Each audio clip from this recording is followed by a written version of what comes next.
حضرت امام مہدی کے دور میں قسطنطنیہ فتح ہوگا۔ یہ قسطنطنیہ استنبول کا پرانا نام ہے۔ تو ایک مرتبہ تو سلطان محمد فاتح نے قسطنطنیہ فتح کیا، جس کی بشارت حدیث پاک میں آئی۔ اس بشارت کو حاصل کرنے کے لیے صحابہ کرام نے بھی کوشش کی۔ حضرت امیر معاویہ رضی اللہ تعالیٰ عنہ کے دور میں قسطنطنیہ پر چڑھائی کی گئی اور بہت سے صحابہ کرام وہاں انتقال بھی کر گئے، شہید بھی ہوئے۔ حضرت ابو ایوب انصاری رضی اللہ تعالیٰ عنہ کا بھی انتقال وہیں قسطنطنیہ کی دیوار کے ساتھ انتقال ہوا اور وہیں ان کی قبر بنی۔ بعد میں جب استنبول فتح ہو گیا تو باہر سے دیوار بنائی گئی اور حضرت ابو ایوب انصاری رضی اللہ تعالیٰ عنہ کی قبر مبارک جو ہے وہ قسطنطنیہ کے اندر آ گئی۔ استنبول میں کوئی تقریباً 33 صحابہ کرام کی قبریں ہیں۔ پورے ترکی میں بہت صحابہ کرام کی قبریں ہیں۔ ہمارا جانا بھی ہوا استنبول میں، حضرت ابو ایوب انصاری رضی اللہ تعالیٰ عنہ کے مزار پر حاضری بھی دی، اور سلطان محمد فاتح نے مزار کے بالکل سامنے مسجد بنوائی تھی، وہاں پہ ہم نے ظہر کی نماز ادا کی۔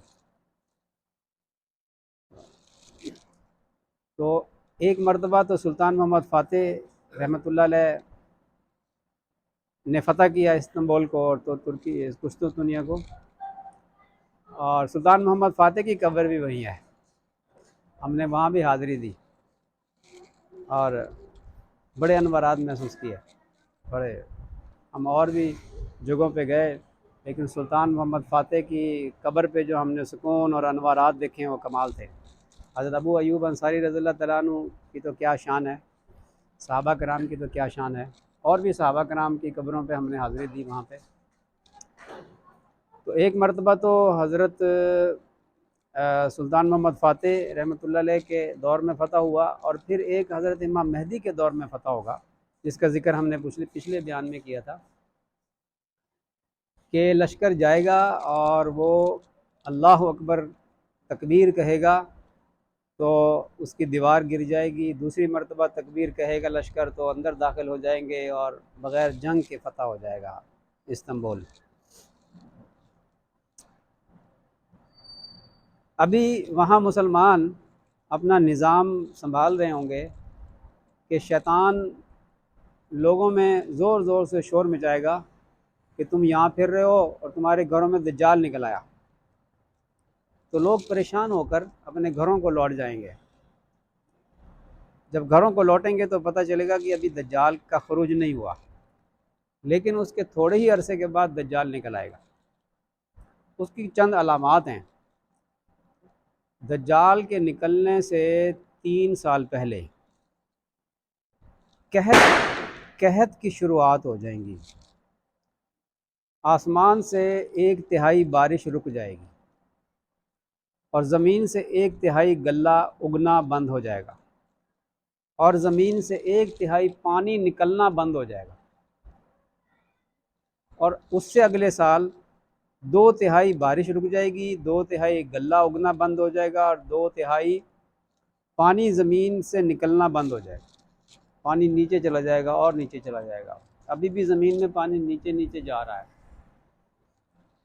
اور جس سال دجال نکلے گا اس سال 1 قطرہ پانی کا بارش کا نہیں برسے گا،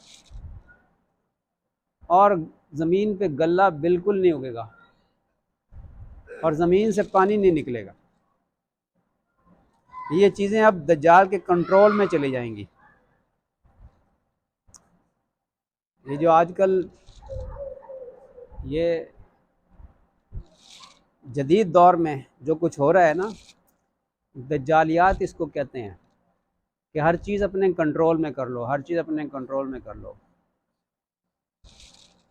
اور اسی کو دو جو ہمیں مانے گا، ہمیں تسلیم کرے گا، اس کو دو بس، ہمارے کنٹرول میں۔ پانی بھی ہمارے کنٹرول میں۔ اب بارشوں پہ کنٹرول کی کوششیں کئی سالوں سے ہو رہی ہیں، اور مصنوعی بارش بھی اور زلزلے مصنوعی، یہ کوششیں ہو رہی ہیں، اس کو دجالیات کہتے ہیں۔ اور بعض محققین کا کہنا ہے کہ دجال چونکہ موجود ہے، بہت پہلے سے قید میں ہے، اور ہو سکتا ہے وہ قید سے چھوٹ گیا ہو، ابھی اس کے خروج کا وقت نہیں آیا، وہ تیاریاں کر رہا ہے۔ یہ جتنی جدید ایجادات ہیں یہ دجال کی ایجادات ہیں۔ بعض محققین کی یہ رائے ہے کہ وہیں سے اشارے ملتے ہیں، وہیں سے شروعات ہوتی ہیں، اور یہ پھر چیز پوری دنیا کے اندر پھیل جاتی ہے۔ کہتے ہیں یہ کمپیوٹر بھی، اور یہ جو سی سی ٹی وی کیمرے ہیں، ان کا کمپیوٹر کے ساتھ سسٹم نظام، اور موبائل کے ساتھ اس کی اٹیچمنٹ، اور جو ہے وائرلیس ہونا، آپ دور دراز میں کہیں کیمرے ہیں تو آپ اپنے موبائل میں دیکھ سکتے ہیں کہ وہاں کیا ہو رہا ہے۔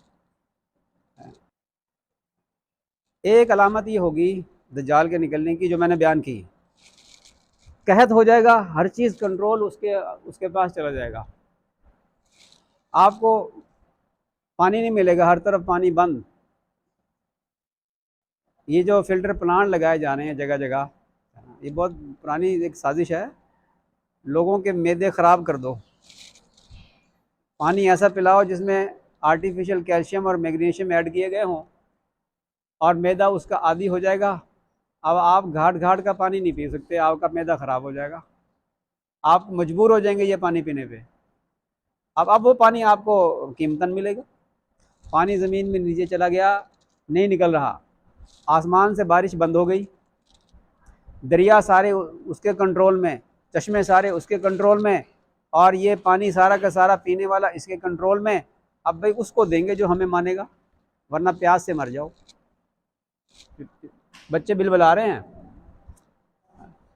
پانی مانگ رہے ہیں، پانی مل نہیں رہا، یہ فارم ہے، اس پہ سائن کر دو، دجال کی حکمرانی کو تسلیم کر لو، پانی مل جائے گا، پانی پانی جتنا پانی چاہو ملے گا، کھانے کو ملے گا جتنا، اس فارم پہ سائن کر دو بس۔ اور اس پہ سائن کرنے کا کیا مطلب ہوگا؟ دجال کو اپنا رب مان لیا۔ یہ خطرناک فتنہ جس کے بارے میں حدیث شریف میں آیا کہ کوئی نبی ایسا نہیں گزرا جس نے فتنہ دجال سے نہ ڈرایا ہو۔ فرمایا کہ میرے بعد 30 کذاب آئیں گے، اور ہر ایک اس میں سے نبوت کا دعویٰ کرے گا، اور آخری جو اس میں ہوگا وہ کانا دجال ہوگا، وہ نبوت کا دعویٰ کرے گا پہلے، اور فرمایا میرے بعد کوئی نبی نہیں۔ وہ پہلے نبوت کا دعویٰ کرے گا، پھر وہ خدائی کا دعویٰ کرے گا، وہ پہلے اپنے آپ کو مسیح کہے گا کہ میں مسیح ہوں۔ یہودی جو ہے نا مسیح کا انتظار کر رہے ہیں، عیسائی جو ہے وہ سمجھتے ہیں کہ حضرت عیسیٰ علیہ السلام سولی چڑھ گئے، اور مسلمانوں کا یہ عقیدہ ہے، مسلمانوں کا ایمان ہے کہ حضرت عیسیٰ علیہ السلام کو نہ قتل کیا گیا، یہ قرآن کا اعلان ہے، نہ سولی چڑھائے گئے، بلکہ اللہ تعالیٰ نے ان کو آسمانوں میں اٹھا لیا۔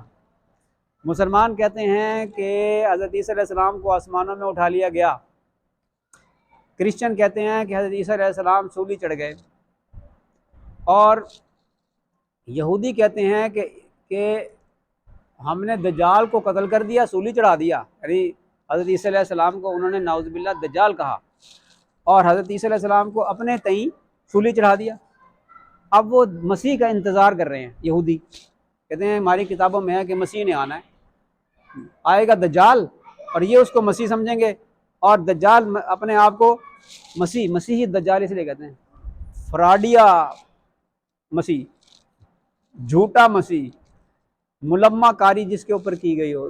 تو دجال لفظ ہے نا، دجال، یہ دجل سے ہے، دجل، دجل کہتے ہیں تانبے کے اوپر سونے کا پانی چڑھا دینے کو، ہے نا، آپ سونے کا کام کرتے ہیں، آپ کو پتہ ہے اس کا، تو اس کا پانی چڑھا دیا جائے نا، اس کو کہتے ہیں دجل۔ اب یہ دیکھنے میں سونا لگتا ہے، تو ہوگا جھوٹا کانا دجال، اور اپنے آپ کو مسیح کہے گا۔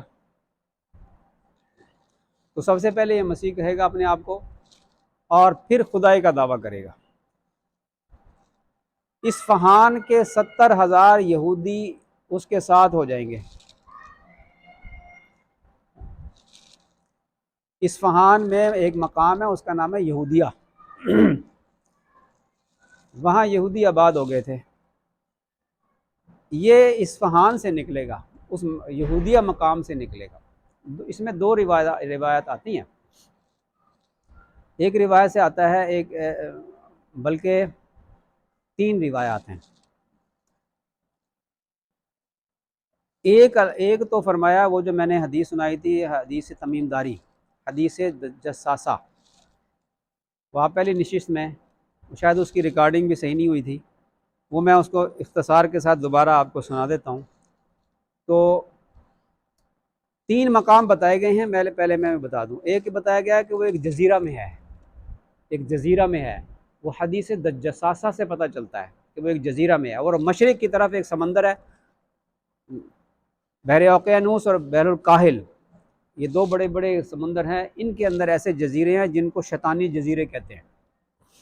برمودا تکون کے بارے میں بڑا مشہور ہے کہ وہاں بڑی عجیب عجیب باتیں رونما ہوئی ہیں، بڑے عجیب واقعات ہوئے ہیں، وہاں سمندری جہاز بھی غائب ہو گئے، اوپر سے وہاں سے جہاز نہیں گزر سکتا، جو گزرتا ہے وہاں غائب ہو جاتا ہے۔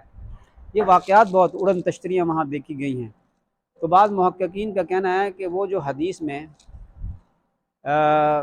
جزیرہ بتایا گیا ہے، تو وہ جزیرہ یا بحر الکاہل ہے یا بحر اوقیانوس ہے، اس میں جو جزیرہ ہے اس میں وہ موجود ہے دجال۔ یہ ٹھیک بھی ہو سکتی ہے بات۔ حدیث جساسہ کیا ہے؟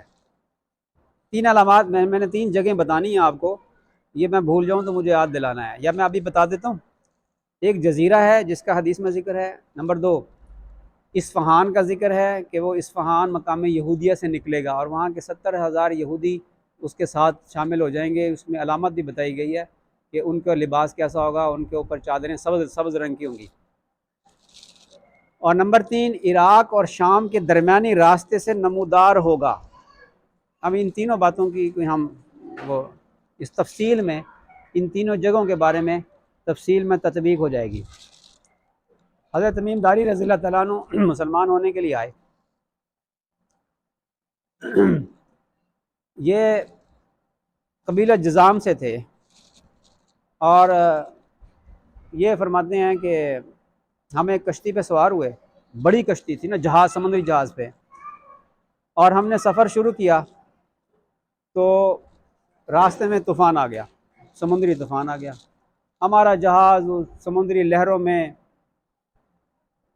پھرتا رہا، 1 مہینہ تک ہم ان لہروں میں ہی پھرتے رہے، ہمیں پتہ نہیں تھا ہم کہاں۔ پھر 1 مہینے کے بعد سمندری طوفان رکا، ہمارا جہاز سکون میں آیا، تو ہم نے ایک جزیرہ دیکھا کچھ فاصلے پر، تو ہم نے چھوٹی کشتیاں نکالی، اس میں ہم سوار ہوئے اور اس جزیرے پر گئے۔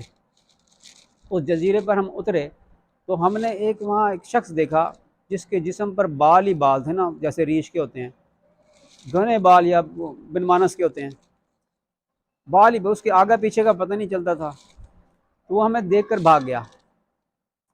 تھوڑی دیر کے بعد آیا دوبارہ، ہم نے کہا کہ پتہ نہیں کیا یہ بلا ہے، ہم نے اسے کہا تو کیا بلا ہے؟ اس نے کہا میں جساسہ ہوں۔ جساسہ جاسوس کو کہتے ہیں۔ اس گرجے میں ایک شخص ہے، وہ تمہارا انتظار کرتا ہے، تم سے بات کرنا چاہتا ہے۔ کہتے ہیں ہم اس کے پیچھے گئے، ہمیں ڈر ہوا، ہم نے پتہ نہیں کیا چیز ہوگی اس گرجا میں۔ کہتے ہیں ہم وہاں گئے تو ہم نے دیکھا کہ ایک 2 ہیکل شخص ہے جو زنجیروں سے جکڑا ہوا ہے، پاؤں سے لے کر یہ گھٹنوں تک وہ زنجیروں میں ہے، اور ہاتھ بھی اس کے بندھے ہوئے ہیں۔ اس نے کہا کہ تم یہ بتاؤ کہ تم کون لوگ ہو، کہاں سے آئے ہو، اور مجھے کچھ باتوں کا جواب دو۔ کہ جی ہم عرب ہیں اور ہم اس طرح جا رہے ہیں، ہمارا طوفان آ گیا تھا تو ہم یہاں آ گئے ہیں۔ اچھا یہ بتاؤ کہ نبی آخر الزماں کا ظہور ہو گیا؟ میں کہا جی بالکل ہو گیا۔ اچھا کیا انہوں نے ہجرت کر لی مکہ سے مدینہ منورہ؟ کہ ہاں ہجرت کر لی۔ اچھا بتاؤ کیا وہ قوم کے ساتھ اس کی جنگیں بھی ہوئیں؟ کہ ہاں جنگیں بھی ہوئیں۔ اچھا ہاں یہ بتاؤ کہ کچھ لوگوں نے ان کے تسلیم کیا، اس پر ایمان لائے؟ کہ ہاں بہت سارے لوگ ایمان لے آئے، غریب بھی امیر بھی ہر طرح کے لوگ۔ تو کیا جنگیں بھی ہوئیں؟ کہ ہاں جنگیں بھی ہوئیں۔ تو کیا ہوا کہ جنگوں میں اس کو فتح ہوئی؟ اچھا تو کیا مختلف قبائل نے اس کو تسلیم کر لیا، ایمان لے آئے؟ کہ ہاں لا رہے ہیں، ایمان لا رہے ہیں۔ اچھا یہ بتاؤ کہ بحر طبریہ کا حال سناؤ۔ کہ کیا پوچھتے ہو بحر طبریہ کے بارے میں؟ کہتے ہیں پانی ہے یا نہیں اس میں؟ انہوں نے کہا پانی ہے، کہ اچھا ان قریب وہ خشک ہو جائے گا۔ اچھا یہ بتاؤ کہ نخلستان، بیسان کا نخلستان کا کیا حال ہے، کہ کیا پوچھتے ہو پھل آتا ہے کہ نہیں؟ میں نے کہا جی پھل آتا ہے۔ اچھا یہ اردن میں ہے، بحیرہ طبریہ بھی، اور یہ بیسان کا نخلستان یہ یہودیوں کے قبضے میں ہے، اسرائیل کے قبضے میں ہے، کہ پھل آتا ہے؟ ہاں پھل آتا ہے، کہ ان قریب وہ پھل دینا چھوڑ دے گا۔ اچھا یہ بتاؤ کہ زغر کے چشمہ کا کیا حال ہے، اس میں پانی ہے؟ کہ جی ہاں پانی ہے۔ یہ چشمہ زغر اور ربا یہ حضرت لوط علیہ السلام کی دو بیٹیوں کے نام تھے۔ جب ان کا انتقال ہوا، ان دونوں بیٹیوں کا، یہ مسلمان ہو گئی تھیں حضرت لوط علیہ السلام کے ہاتھ پر، یہ بڑی نیک بچیاں تھیں۔ ان کا انتقال ہوا تو ان دو چشموں کے پاس ان کو دفن کیا گیا، تو ان چشموں کا نام بھی ربا کا چشمہ اور زغر کا چشمہ پڑ گیا نام۔ تو اس نے کہا کہ ان قریب وہ خشک ہو جائے گا چشمہ۔ اچھا پھر کہا کہ میں مسیح دجال ہوں، اور ابھی تم واپس چلے جاؤ، ابھی میرا باہر آنے کا وقت نہیں آیا، ان قریب میں باہر آؤں گا اور پوری دنیا میں پھر جاؤں گا اور پوری دنیا پر کنٹرول کروں گا۔ یہ واقعہ جب حضرت تمیم داری رضی اللہ تعالیٰ عنہ نے نبی کریم صلی اللہ علیہ وسلم کو سنایا تو آپ نے صحابہ کرام کو جمع کیا اور منبر پر تشریف فرما ہوئے اور فرمایا کہ دیکھو تمیم داری آیا ہے اور یہ کیا بات کرتا ہے، تمیم داری یہ بات کرتا ہے، اور کیا میں یہی باتیں تمہیں دجال کے بارے میں نہیں کہتا تھا؟ پھر فرمایا کہ یہ طیبہ ہے، اپنا عصا مارا، یہ طیبہ ہے مدینہ منورہ کے بارے میں، یہ طیبہ ہے، طیبہ ہے، طیبہ ہے، اور وہ جزیرہ اس طرف ہے، پہلے مغرب کی طرف اشارہ کیا، پھر فرمایا نہیں اس طرف ہے، پھر مشرق کی طرف اشارہ کیا کہ وہ اس طرف ہے، اس طرف ہے۔ اب یہ دو اشارے بھی محققین نے اس پر بھی ریسرچ کی، وہ کہتے ہیں کہ جو پہلے مغرب کی طرف اشارہ کیا تھا تو یہ مغرب کی طرف یہ برمودا تکون ہے، پہلے وہ یہاں تھا، نبی کریم صلی اللہ علیہ وسلم کے وصال کے بعد اس کو زنجیروں سے آزاد کر دیا گیا، اور پھر اب یہ مشرق کی طرف آ گیا۔ اب مشرق کی جو شیطانی جزیرے ہیں جو جاپان کے حدود میں آتے ہیں اور اس کو شیطانی جزیرے کہتے ہیں، وہاں اور کہ برمودا تکون کے حالات کچھ ملتے جلتے ہیں، تو محققین کا کہنا ہے کہ وہ وہاں سے آزاد ہو کر اب اس طرف آ گیا ہے، اور یہاں پہ یہ لیٹسٹ جو ریسرچ ہے یہ اسی کی ایجادات ہیں۔ ان کا کہنا یہ کہ میں نہیں کہہ رہا ہوں، یہ احتمالات ہیں، لیکن یہ اگر آپشنز انسان کے سامنے ہوں گی نا تو جب وہ موقع آتا ہے تو اس وقت غلطی کا امکان کم سے کم ہو جاتا ہے۔ تو ایک علامت اور، بات لمبی ہو جائے گی، میں اتنے پر بس اکتفا کرتا ہوں، ایک علامت اور بتاتا ہوں پھر بات ختم کرتا ہوں۔ ایک تو علامت تھی کہ 3 سال تک قحط ہو جائے گا، دوسری علامت یہ تھی کہ جب اس نے نکلنا ہوگا نا اس سے تھوڑا سا پہلے 3 واقعے ایسے ہوں گے کہ لوگ گھبرا کے ایک دم اٹھیں گے اور ان کو سمجھ نہیں آئے گی کہ یہ گھبراہٹ کس چیز کی ہے۔ لوگ سو رہے ہوں گے یا جو جاگ رہے ہوں گے، وہ ایک دم ان کو کوئی گھبراہٹ ہوگی، خوف زدہ ہو جائیں گے اور ان کو سمجھ نہیں آئے گی یہ کس چیز کا خوف ہے۔ اب یہ کس قسم کا خوف ہوگا اس کے بارے میں کوئی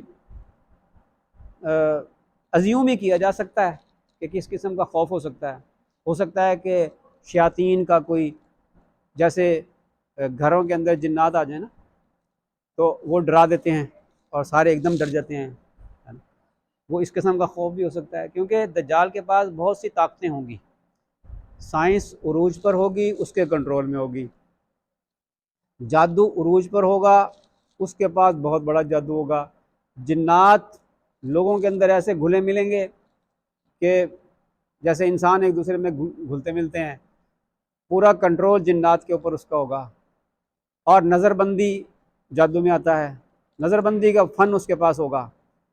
یہ چیزیں پوری طاقت کے ساتھ دجال کے پاس موجود ہوں گی۔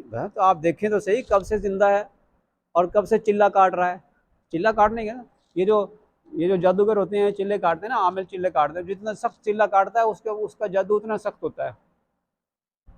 وہ یہ کب سے چلہ کاٹ رہا ہے، سائنس کی میں بھی محنت کر رہا ہے اور چلہ کاٹ رہا ہے، پتہ نہیں کتنے جنات شیاطین کو اس نے قابو میں کر لیا ہوگا، اور کتنی حرکتیں یہ کرتے ہیں یہ لوگ، مختلف چیزوں کو اپنا کنٹرول میں کرنے کے لیے کیا کیا حرکتیں کرتے ہیں، تو کب سے چلے کاٹ رہا ہے۔ تو بہرحال یہ چند باتیں میں نے آج کی نشست میں کی ہیں، باقی باتیں انشاءاللہ تعالیٰ اگلی نشست میں کریں گے۔ اللہ تعالیٰ ہمیں فتنہ دجال سے محفوظ فرمائے۔